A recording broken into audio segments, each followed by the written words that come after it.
Now I'm standing here with Congressman Richard Neal, a man whose persistence paid off tremendously. How does it feel to see this historic building revamped, restored, and now back open to the public?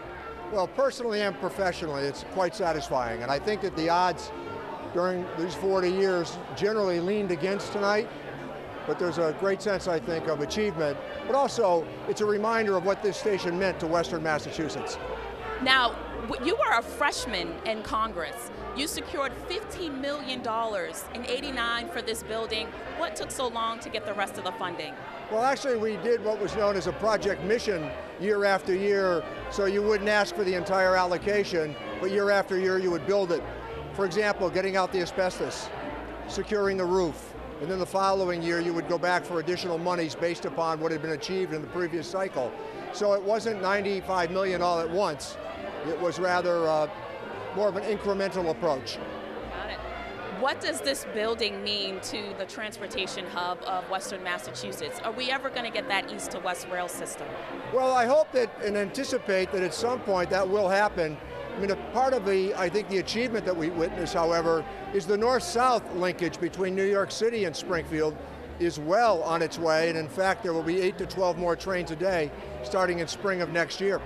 Great, thank you. Anyone you want to thank for helping you make this project possible? Oh, I think that Governor Patrick, Governor Baker, Mayor Sarno, Ted Kennedy, John Kerry, Kevin Kennedy, they were all very instrumental, and not to forget, a great staff that I have. Wonderful, thank you, Congressman. Congratulations again. Thanks, we look forward to being here and celebrating with you as well for this momentous event. It's an exciting night, thank you. Thank you. Now, you heard from the Congressman Richard Neal. 40 years yesterday, he announced his candidacy here at Union Station. He is back celebrating the reopening. Now, we're also going to speak with Mayor Sarno from Springfield.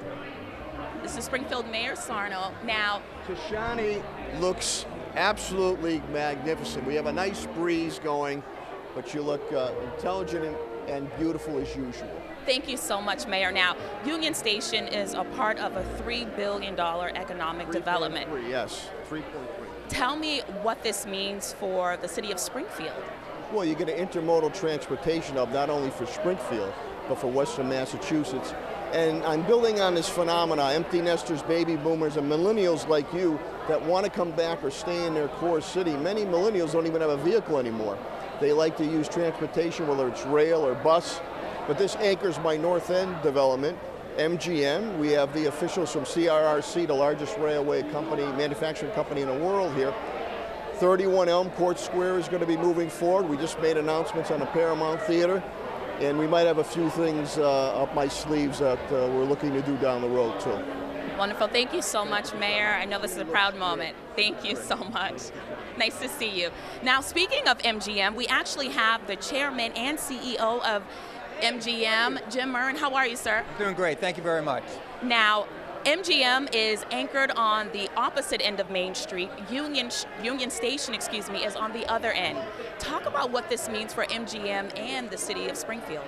Well, first off, it's a triumph for the city of Springfield. Congressman Neal's been working on this, I think, 40 years. And the happiest mayor I've ever met, Mayor Sarno, has been looking for this day for many years. So first off, congratulations to Springfield. And this anchors, as you say, the North End. And we're spending hundreds of millions of dollars now to anchor the South End. And what's going to happen is magic, because we're going to meet in the middle and employ thousands of people and revitalize this entire city that I've come to fall in love with. Right. What can we expect from MGM once you all open? Are you guys ahead of schedule? Can you give us a sneak peek of anything? Well, I spent 2 hours on the site today. The construction workers are doing an outstanding job. It's a clean, very safe site. I'm very pleased with what I see. I walked through the model rooms today, and they're some of the best room product we've ever done. And we own 50,000 rooms, so we know what we're doing. A lot of entertainment, great food, and most of all, great service. Wonderful. Thank you so much for your time. It was great to meet you. We hope you enjoy the rest of your evening. Thank you.